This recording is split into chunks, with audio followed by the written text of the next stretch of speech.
आद्यन्तरहिते देवी आद्यशक्ति महेश्वरी योगजे योगसम्भूते महालक्ष्मी नमोऽस्तुते।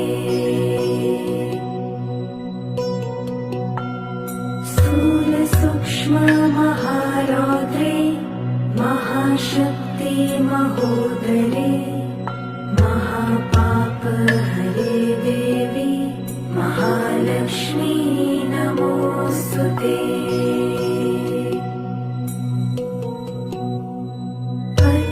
पद्मासनस्थिते देवी परब्रह्मस्वरूपिणी